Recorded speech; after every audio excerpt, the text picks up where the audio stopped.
Okay, so it's Friday at 4 p.m. We're going to go ahead and get started. I'll be monitoring the chat as we're going through, but I am Dr. Sabrina Cherry. I'm so excited that you all are here with me today. I know that there are some others who may be joining from the Whova platform, but I am looking at the Zoom screen. So if you're in the room with me, I'd love to interact with you a bit in the chat. So the title for today's presentation is on your screen. I'm sure you're already aware of that. That's why you're here. But again, we're talking about compassion, caring, and confidence in the classroom. Here is an overview of what we'll be discussing today. And this is a discussion. I have some slides prepared. There are some things that I want to share with you, but I'd also like to hear from you all. So again, thank you for those of you who are coming into the room. Thank you for interacting in the chat. And we're just going to keep it going. So let me know where you're joining from and what your primary mode of instruction is. Are you predominantly teaching online? Are you teaching in some sort of hybrid format? So you teach some courses or a portion of your course online as well as in person? Are you predominantly teaching in person?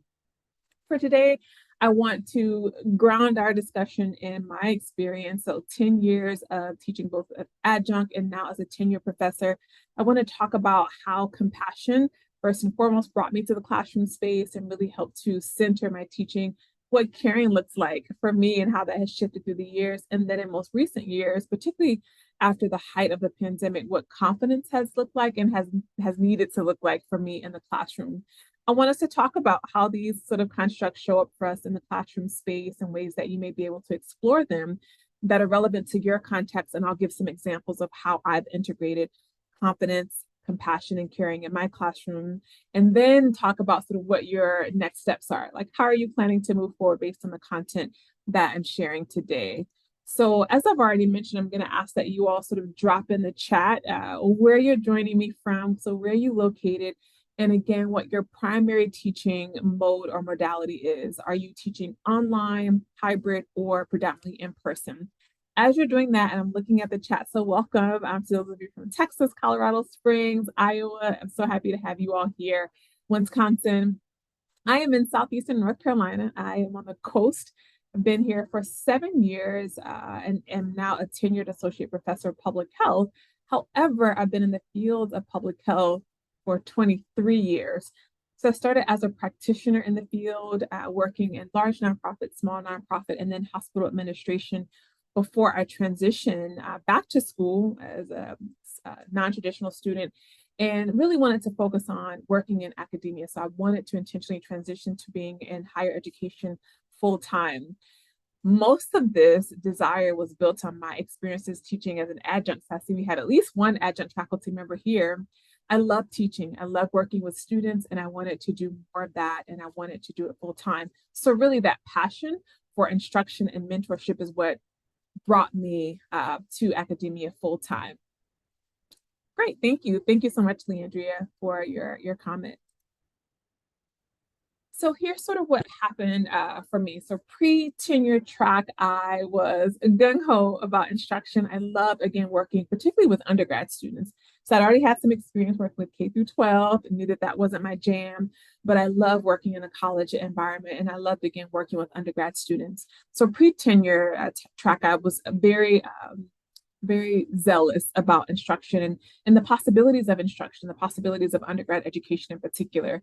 My years 1 through 5, they were enjoyable. I was learning, I was growing as a faculty member. I was learning about different tricks of the trade, particularly at a larger institution and what to do in the classroom, how to supplement instruction, just learning a lot of great nuggets along the way. And then we had what I call our pandemic year. That was the year we were exclusively online. We were encouraged, heavily encouraged over and over and over again about the need to be flexible with students and with their various accommodations and just sort of relax any guidelines that we had in place around policies. And so that's what I did, relaxed expectations, remain flexible. That also led to feelings amongst me as well as many of my peers of burnout because sometimes the expectations were so relaxed that we didn't know where to draw the line. And so it took us a bit of time to readjust coming back to campus. And now I'm in year 7.5. So moving on to where my 8-year mark and things have shifted drastically. And that's where that's where we're kind of going to have our conversation today. So I'd love for you all, again, in the chat to let me know, what does caring look like for you in the face-to-face or virtual classroom space? In the chat, if you're joining me via Zoom, what does caring look like for you? What are some things that you do? What are some things that maybe you try not to do? And what does caring look like for you in your classroom or virtual space? Let me pause and give you all some time to type in the chat.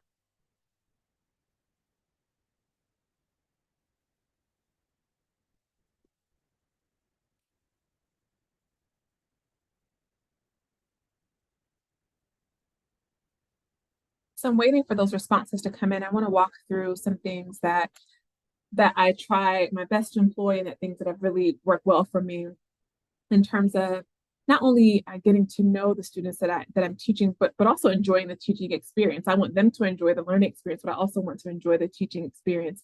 And so for me, that has come through authentic concern, like really, really wanting to get to know the students, right? So I see posting weekly announcements. I love this positive affirmations, right? Holistic Fridays, Dawn, I'd love to know more about that, and weekly check-ins. Empathy, right? Even when I'm not familiar with their situation, just really being able to show them that I care, I want to know more, right? So I love that. Keep them coming in the chat. So for me, this authentic concern, which I think mirrors some of what you all are mentioning, how might that come across, right? So really just making sure they know that I actually care about you. I actually want to get to know you. I want to know what you're doing even outside of school. So I love to ask students, do you play sports? Do you work in town? Do you work at a local coffee shop? Like, can I come by and visit and grab a cup of coffee from there, right? For those of you who are in, particularly if you're teaching face-to-face, but maybe even online, for me, it has been very important through the years to get to know my students and call them by name. So I make it a goal of mine at the start of the semester to do whatever it is that I need to do in the classroom space. I'm typically taking a roster with their photos on it, and I'm just jotting down little notes, has Black frames, likes to wear hair in this way, so that I can get to know them and call them by name when we're interacting. Also, if I see them out and about, some of them are a little shy about this, but for those who aren't, I try to greet them by name in those spaces as well. Setting them up for success, right? So I see this in some of what I've seen in the chat in terms of posting announcements, but also reminders, right? Having clarity around the rubrics and my expectations for the assignment. So being very clear with them about what it is that I'm looking for, what it is that I expect, providing examples if and when I can. But again, assuring them that I want them to succeed in the classroom. I want them to do well. This isn't trickery. Different strokes for different folks. I know some professors are like, you got to work hard to pass this class, or I only have 2 students who've ever gotten an A. For me, my approach is not the same. It's that I want them to succeed. I want them to do well, and I'm going to help them in doing as best as they desire. And I want to add that I've learned through the years to do this with boundaries, right? So this isn't a free-for-all. This isn't I'm available anytime you need to reach me, but it's that I'm going to be available within reason. I'm going to provide clarity. I'm going to provide examples. I'm going to get to know you. I'm going to show you that I care. And I'm also going to make sure that I'm caring for myself in the process. And that means that I may not be available outside of office hours. I personally don't do midnight deadlines. So again, different strokes for different folks, but that I'm going to have boundaries around when I'm available and what that looks like. Thank you, Dawn. Like weekly check-ins, video announcements. Again, how can I show them? How can I show them that I really am invested in their success? I really do care about them. So it seems like we're very clear on what caring can look like. What about compassion? And for some of you, there may be overlap there, right? So how might compassion show up for you in the classroom space? I'm reading your comments as they're coming in the chat. Make yourself available at a time that they're able to meet, especially if they're in a different country. That's important, right? The flexibility around that. And for me, that is absolutely, for us, we are required to have set office hours. So I have my set office hours, but maybe I may need to be flexible around that, especially if the student is working full time or if they're traveling. But again, what are my boundaries around that? And so there are times where I'm just not available, right? And that's my boundary for my own well-being, my own healthcare in terms of interactions and student engagement. So compassion. What does compassion look like for you in the classroom space? And perhaps your compassion mirrors your caring, and that's okay too.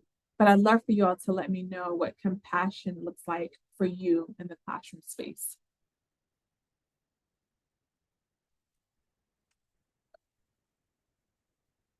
For those of you who use this term often, then you may be aware that it can be grounded in a lot of different schools of thought. For me, it's grounded in mindfulness practices. And so thinking about how can I give students sort of this benefit of the doubt, right? How can I really continue to show up and begin again with them? So again, I'm predominantly working with undergrad students, so there are lots of different things that are happening in the classroom space. I teach predominantly face-to-face. So I'm getting all the things. I'm getting all the emotions, all the experiences of adjusting to undergrad college education, being away from home. Many of our students are juggling full-time work and in class. Some of them are supporting their families at home.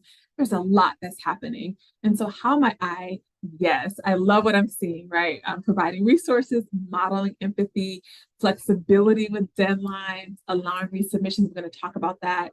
So for me, compassion is this whole benefit of the doubt. If a student comes to me with a particular situation, I'm going to say, okay, this is what you're telling me. This is what's happening, right? I'm going to default to this is their most honest, their most authentic answer. Repeat forgiveness. We have students who, again, we have some very interesting situations that happen, but that every class period, I'm going to begin again. So whatever happened on Tuesday happened on Tuesday, and now we're here on Thursday and we start again, right? And so for me, I found it to be really helpful to do this over and over again. And for me, that's what compassion looks like. It also looks like, so for those of you who are looking for tangible examples, a mid-semester assessment. So every single semester, I do a mid-semester assessment that I have created. 3 short questions. What is working well? What constructive feedback, emphasis on constructive feedback, do you have for the class that you want me to consider? And then what can you do to either continue your success or to ramp up or improve your success? So what is going well? What constructive feedback do they have for me? And these are things that I consider that I could change or modify within the classroom. And then what are they willing to do to let them know that we're in this together? It is a partnership. So yes, they can give recommendations for me, which they often do without any sort of bit of shyness, but I want them to also be aware that they need to be invested in their educational experience. So every class that I teach, we do a mid-semester assessment. Again, that's something that I design. So I'm not waiting for the end of the course evaluation to look back at changes I can make. I can consider and make some real-time examples or real-time adjustments to the course. And I show the results to the students. So together we come back, I compile or collate the results, and then we talk about them, right? We talk about what they came up with. I do say, here's some things that y'all suggested, not doing these things. Here's some things that you suggested. I could absolutely do these things, right? And then we move forward from there. Someone talked about flexibility with deadlines. So I attended the Lilly, L-I-L-L-Y conference last year. It's exclusively focused on teaching. And I learned so many wonderful things. And one thing that a presenter talked about was the use of tokens. So kind of like gambling or, I don't know, lottery, each student in my class gets a token, and I have a token policy. They get 2 tokens actually, and they can use those tokens for extenuating circumstances. So maybe they need an extra week for an assignment, they can submit a token. Maybe they missed a major in-class assignment, they can submit a token.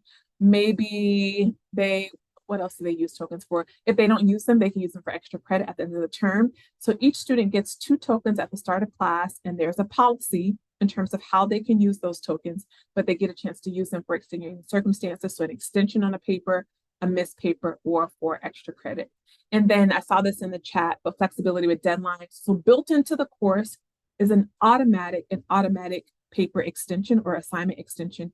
The student can submit this assignment, no justification needed, no update needed, no touch base needed. They can submit the assignment up to 4 days late. There is an automatic 20% deduction each day, but they don't have to do anything extra. And so I've had students who say, hey, it's worth it for me to have an extra day to not be stressed about this paper, or I have something else that's due right now. I'm just going to take an extra 2 days. Again, it's an automatic 20-point deduction each day, but some of them choose to do that. And that gets me out of kind of trying to navigate, discuss back and forth, work out an alternate plan. They get to use that at their leisure as many times as they want to throughout the entire semester. So again, they get tokens, 2 tokens that they can use for an extension, a missed assignment, or for extra credit. They get the ongoing late assignment or late submission option, and then we do a mid-semester assessment so that we can make any adjustments real time versus waiting until the end of the term. If you have any questions about this, please post it in the chat. And thank you all again for continuing to engage with me in the chat and looking at your comments. So compassion, so caring, and then for me, compassion, and for you all, compassion. So our last sort of C3 is, what does confidence look like for you in the classroom space or in the virtual space? What does confidence look like for you as you are guiding instruction, showing up online, or showing up in the classroom space? Again, I'd love to see some of your comments in the chat.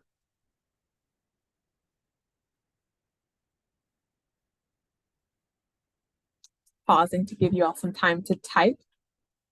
What does confidence look like for you?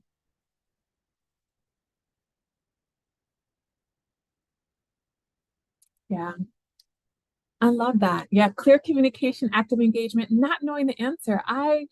So I have a teaching philosophy statement that's included in my syllabi, and I say, we're both learning. We're all learning. And I love that. For me, that's a disclaimer that I'm not going to know everything. I'm not going to know everything. And I get to learn from them. I get to learn from our students, and they get to learn from me. And that releases the pressure of me feeling like I have to know everything or that I have to find every answer.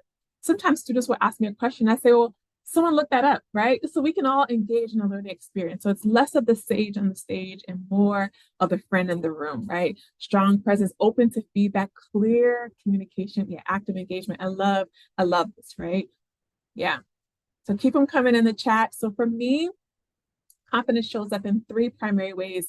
One is confidence in the material, that I have done my due diligence, right, to learn and to continue to learn the material that I'm presenting. So I'm confident in what it is that I'm bringing to the space and what I have to offer the space in terms of the content. I am confident in my teaching practices and my policies. And this has been really important. I mentioned this sort of like height of the pandemic frenzy and this relaxation of our policies and being flexible to I think in some regards to the well-being of our faculty. So we were so overly concerned about the well-being of the students that we somehow forgot about, well, faculty need to be well also, right? And so I walk into the classroom confident in the way that I teach, the things that I like to engage with and how I like to engage with students in the classroom, but also my policies. You know, I have several policies that I stand by in terms of late submissions, for example, or plagiarism or attendance, right? And so really being able to stand by those things and feel good about them and reminding students that if that experience doesn't work well for them, in many cases they have other options, right? They can take a different instructor or take the class somewhere else. But if they're choosing to stay in my class, that they will have to adhere to those particular policies. So being very confident in that. And then for me, particularly these last couple of years, it has been confident in my presentation. I saw this in the chat, right? I mean, that presentation is all things imaginable. So it's my physical presentation, but also the ways in which I teach and the way that I present the material. It may differ from others, but this is how I like to present, right? And so I don't like standing behind the podium. I love to circulate the room. I ask questions. We engage with technology. So sometimes they'll have a Mentimeter, you know, ways in which I like to have dialogue, just like we are today, dialogue with the students. The delivery, you know, so I like mini lectures. Again, not the sage on the stage model where I'm talking for an hour, but I like maybe 15, 20 minutes, and then we're going to take a break. I'm going to hear from them, give them a chance to practice with the material, and then we're going to come back together. And then again, how I embody the space. I saw this sort of like a strong presence. For me, that means really feeling good about how I'm showing up in the classroom. For those of you who are teaching, particularly I think face-to-face, sometimes you walk into the space and, you know, I can tell, you know, students are looking at what earrings am I wearing today? What shoes am I wearing? And that can be a lot, but I've learned to embrace that for whatever I'd like to present on that day, that my personhood is a part of the classroom experience, right? It is a part of how they may be receiving me or not, how they may be judging or not judging me, and also how I feel about myself, right? How do I feel about the ways in which I'm showing up in the space and in that day? So on that day, so I'd love to hear if there are other ways in which you all exude or are contemplating or are refining your confidence with either teaching online, teaching in a hybrid format, or teaching in person. I'd love to see some of that in the chat as well.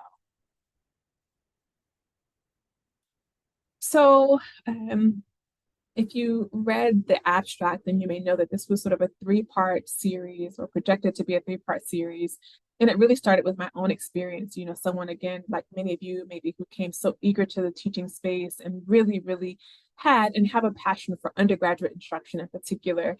And then seeing some of that wane and be tested during the height of the pandemic, and really thinking about how do I get back to that? Or do I need to shift gears? Is it my time is coming to an end in this particular space and it's time for me to move on to other endeavors around higher education? And so initially I did a poster presentation at a separate conference, again, to begin to process what my experiences have been over the last decade, also to get some feedback.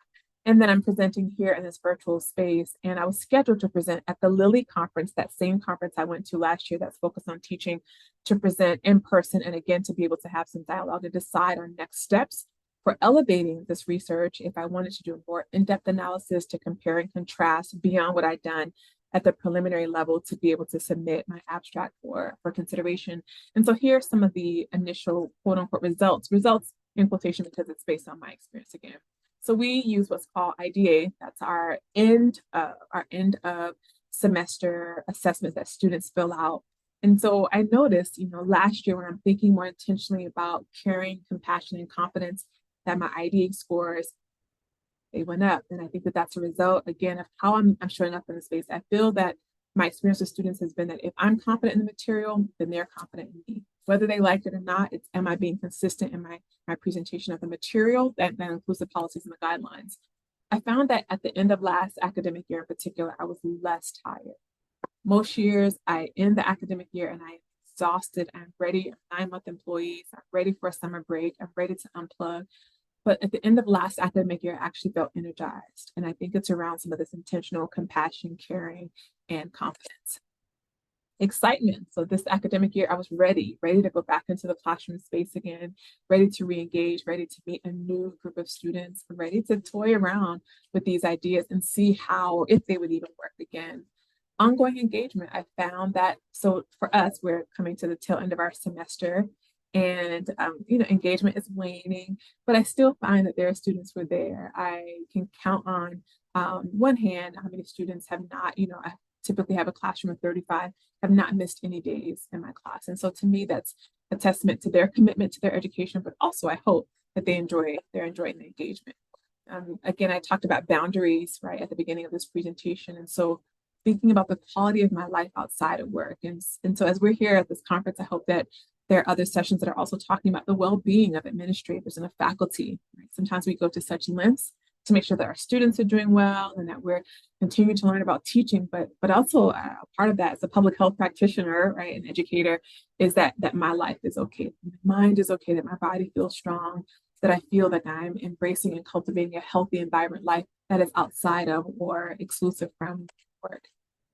And to that end, making sure that everything that I'm doing, everything that I'm learning, the ways in which I'm making myself available to our students, that it is all done with healthy boundaries. And for those of you who are in the room, I didn't ask this, but just for those of us who are female identified and definitely parts of groups that have been historically marginalized, thinking about how many of us have been taught to or have just somehow adapted these behaviors around overextending ourselves, being overly available, being accustomed to being second guest. And so we show up, we're over preparing, we're spending 3-4 hours preparing one lecture, we're grading to note and line grading, providing line edits, and how these things take a toll on our minds and our bodies over time. And so even some of this discourse in my examination of confidence and caring and compassion in the classroom has been around how can I reposition myself to be, again, healthy and well, right?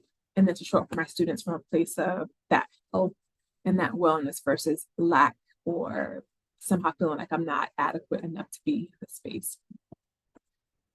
So we're coming to the tail end of my portion of the presentation, and I just wanted to, again, turn it back over to you all to hear what is one way, based on what we've kind of talked about in the chat or what you've heard today, what is something that I've mentioned or some things that I've mentioned that you'd be willing to try to integrate into your teaching experiences related to caring, compassion, and or confidence? What is one thing? What is maybe one thing that you'd be willing to experiment with? Is it tokens? Is it learning names? Is it experimenting with your personhood and how you're showing up on that virtual or face-to-face space? So what is something that you're willing to experiment with based on today's presentation? And I'll pause here to give you all some time to type your responses in the chat.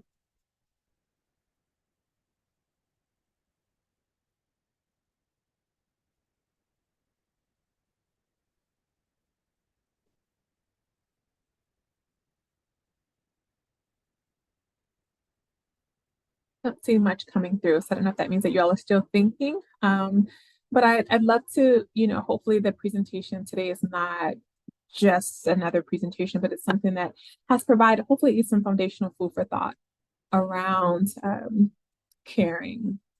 What does that look like for you within healthy boundaries? Around compassion. How might we be more compassionate or continue to be compassionate toward the students in which we've been entrusted? And then what does confidence look like? How might we show up in these spaces with confidence in our material? We have spent lots of time learning and relearning and learning some more on the material in our presentation modes and mechanisms, even if it's different from our colleagues. And then in our personhood, how we're presenting ourselves within the space, how might we continue to cultivate, refine, and work through some of these notions. So I mentioned some of this before, but again, a third conference, I would not be able to attend. That would have been my additional data point. But I am intentionally working on the rinse and repeat. How can I continue to read scholarship? So there's a lot of scholarship available on compassion in the classroom, and even on caring more so in K through 12 education, but not the three together. So not compassion, caring, and definitely not the confidence piece. And so I want to continue on my own practices, and then maybe looking at how I can collect some other data points and possibly contribute to the larger body of literature around compassion, confidence, and caring in the classroom. We have our own teaching and learning center on campus, and so there's another option for me to look at presenting with them and maybe workshopping it and getting some additional faculty feedback. Thank you, Leandria, for your comment. Love that. And then even with my presentation, so looking from like a macro to a very micro level, how can I contribute to a larger body of work? How can I maybe do some things on our campus, particularly with our teaching and learning center? But then even with my immediate colleagues, we meet bi-weekly in our public health program. What may be some ways that we can continue to explore these constructs for those who are interested, and then talk about our ongoing growth in these areas. And then ongoing assessment is a part of that as well. So I want to pause here and look at, there's a question that came in, or a comment that came that I want to be able to read. But yeah, I do believe these constructs can be used in many different modalities, right? And including as a mentor. Yeah, so thinking about working with a team, yes, right? How can we embody these things and then it overflows into the people in which we supervise or that we mentor, that we work alongside? Yeah. Yeah. Yeah. I love that. Thank you for that, Alexa, right? Again, what does compassionate and caring look like for us within a healthy bound? And if we're bringing people in, we're onboarding someone, how might we first and foremost, right, show compassion, show caring, show confidence, and then be able to ideally mentor, usher, mimic those behaviors for the people that we're working alongside. I love that. I love that. Thank you for that, Alexa. So that's it. That's my presentation for today. We have about 12 minutes to spare for questions, comments, additional engagement. I'd love to just open this time to and for you all if you have other questions, other clarifications that you're seeking, or things that you just want to contribute to the conversation that we can discuss in our remaining time today. So now the floor is open for you all. And while you're thinking of any questions or comments that you have, I am going to put my contact information on the screen.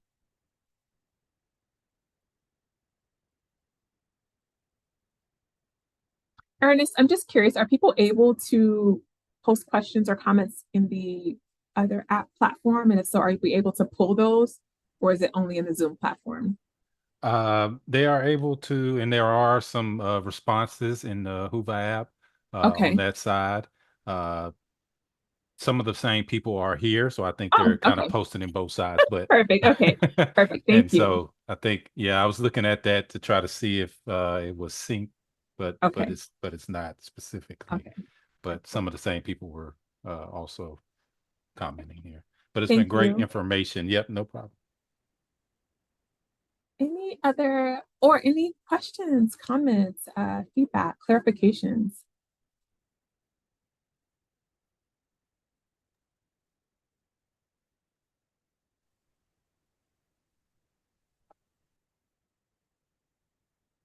Yeah. Yeah, so Alexa, that's really interesting. So I'm going to read Alexa's comment. I think that curiosity naturally evolves when people feel safe and confident. Yeah, knowing that their answers will be well received. And it's interesting because I just spoke with a student after class. She's like, why aren't people doing X, Y, and Z? And I'm like, well, it's not as simple, right? It's not as simple as just engage, just ask questions. But that confidence piece, right? If we're afraid of being wrong, if we're afraid of being judged. So even in that regard, curiosity, how might someone who's curious, who actually wants to know more, who wants to engage with material, who wants to engage with an audience, how might they also cultivate their confidence to be able to do so in ways that feel safe for them? Because I can say that, oh, I provide a safe environment. I do this in the classroom. This helps foster safety.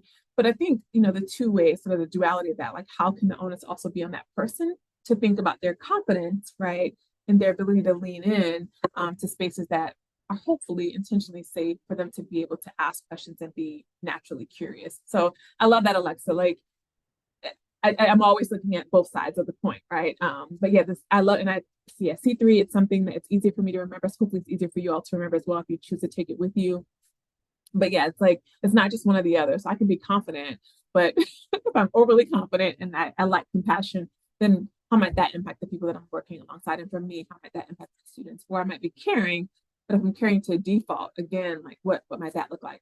So any of these things, in my opinion, an extreme sort of like push things a bit off balance. But if I have them, if I have all three of them, if I'm intentionally working toward cultivating and strengthening them, I do think that that leaves room for not only a great experience for my students, but for me. So I want it to be both and, right? Not just that they're showing up and they're having a great time in class, but that I actually enjoy being there. I enjoy being in the space and that I'm learning and growing just as they are learning and growing. Thank you again, Alexa. Anything else that you all want to add or ask or kind of just put out there for additional conversation?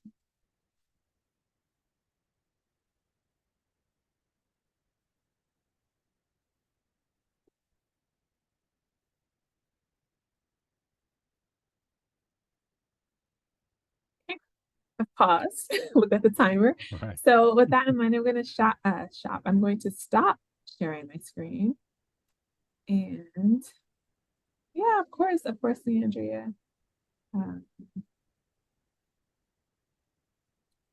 Mm, yeah, yeah. Just I'm saying yes as I'm reading Leandria's comment. So um, for me, the midterm assessment is a game changer. Again, students are typically providing feedback at the end. And although that may help future students, it does not help the students who enrolled in your class at that time.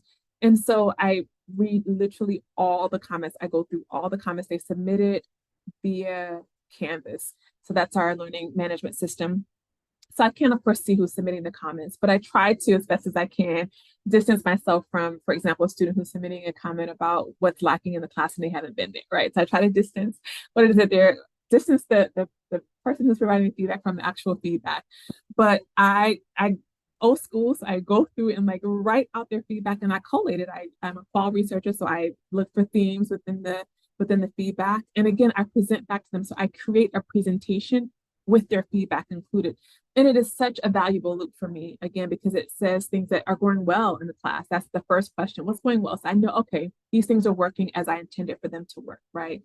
And then what constructive feedback do they have for me? That's in two different buckets, constructive feedback, things that I'm not doing. So when they say things like midnight deadlines, that goes against my own guidelines and boundaries around classroom instruction and facilitation. So they say things like midnight deadlines or whatever. I'm not doing those things, right? So, but I tell them, thank you all for your feedback. Here's some things that I'm not doing. And then here's some things that you all recommended. Can we have more time to do this? The last time we had an exam, it just came up really fast. We didn't have enough time to review. Can you please go through X, Y, and Z? Those are all things that I integrate. And I make sure that it's not to the point where I'm overburdening myself.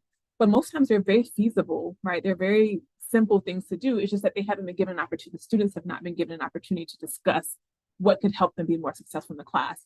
And sometimes we're assuming that we know based on the previous class, right? The previous semester. So 2 buckets, what constructive feedback do you have? I'm not doing that, but here's some things that I can do. And then I also present back to them what they said that they're willing to do. I'm going to come to class more often. I'm going to read the supplemental material more in advance. I'm going to study for the exam a little bit longer. I'm going to prepare for my written papers, give myself more time to prepare. I'm going to go to sleep. Like I had one student who said, I need to work on my sleep practices. So that just reminds them that this isn't all on me. We have to be in this thing together, and I'm willing to help them, but they have to want to help themselves. So hopefully, Andrea, I hope that helps, with the feedback, that it gives them an opportunity that many of them never had, which is to provide real-time feedback and improve their own learning experience versus being overly concerned about critiquing the professor at the end of the term and maybe improving their peers' experiences who will take the class after them. And it gives me a chance to remain open and to actually make some changes and adjustments in the class real time for all of us to be able to enjoy it. The token idea I love, because again, it gets me, if I have all of my courses and they're all full, and this may or may not be a big deal for some of you, but for me to have over 100 students navigating excuses and sicknesses, and I'm just like, I can't. So the token allows me to remove myself from the token and the late policy, right? That they can submit assignments online without any justification. They just have to take the 20% penalty. So tokens allow them to say, hey, Dr. Cherry, here's my token for this thing that was due last week. Or, hey, Dr. Cherry, our paper's due on Thursday. Here's my token, and they get the automatic 1-week extension, right? So it just takes me out of trying to navigate some of this. What are the excuses? What are the reasons? Do I need a documentation? It takes us out of all those things. They get to be adults and navigate when they want to use a token, if they want to use it, or if they just want to submit something online and take the 20% deduction. And the show keeps running. So it has worked well for me. I'm going to keep doing it. Again, each student gets 2 tokens, and I do have a token policy, so it's not a free for all, right? And they can use the token or they can save it for extra credit. And likewise, they can submit any assignment late, and they just get the 20% automatic deduction every day. And that's built into my Canvas course. So I don't have to do anything extra to calculate what their final grade is with a 20% deduction. Yeah. And yeah, I agree, right? Asking questions. So I think the mid-semester feedback models, yes, asking questions. And also, I think it keeps me humble. When I think a class is going well, they're like, we don't like that. Or this is not working for anyone, or it's not working for the majority. So again, I am analyzing the data. So if I see something that's coming up over, I'm like, oh, okay, I really fumbled on that one, because, in the spring, the students did want more of that. And now they're like, please, can you stop doing this? So it definitely keeps me humble. It keeps me asking questions. It keeps me learning and adjusting and adapting. And so it's something I've done for a few years now. I'm going to keep doing the mid-semester assessment, and I'm going to keep using the tokens. And I will absolutely keep embedding the ongoing late penalty option with the 20%, deduction. Yeah. Any other, I'm looking at the time. I think, we still have about 7 minutes. Any other questions, comments, thoughts?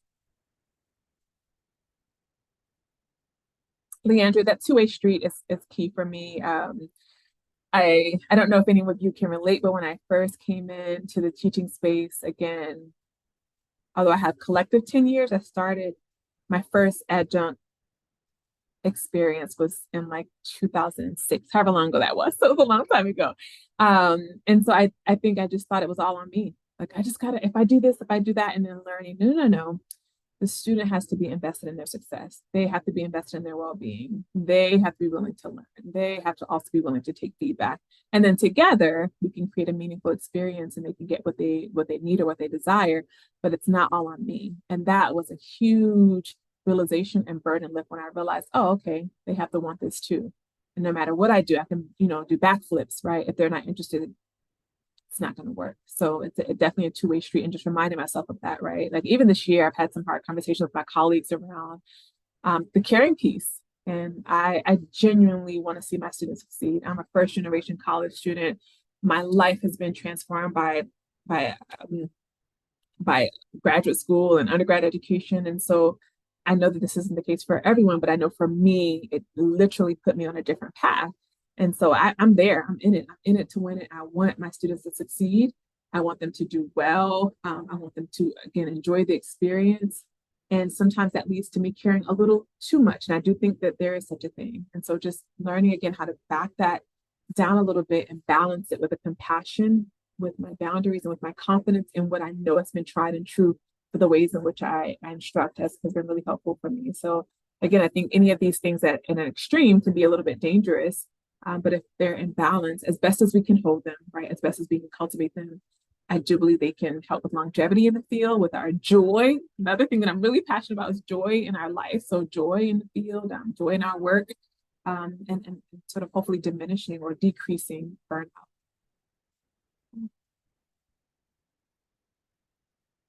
Anything else that you all are thinking? Thank you, Ernest. I appreciate it.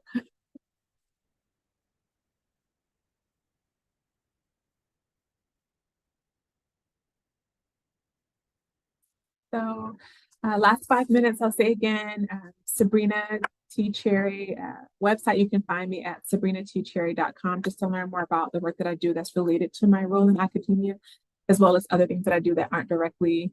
Yeah, absolutely, Leandria. Thank you for being here. You can email me, Cherry, CHERRYS at uncw.edu. I'd love to connect and talk further if you have questions or, yeah, just want to engage in further dialogue. Otherwise, I'll say thank you all once again for being here today. Thank you for those of you who are watching this on replay, and feel free to reach out if you have any questions. Thank you, Ernest, for your support today. I really appreciate it. Have a good day, you all. Not a problem. It's been a pleasure. Thank you for all the information you shared, and thank you all for joining. It was great.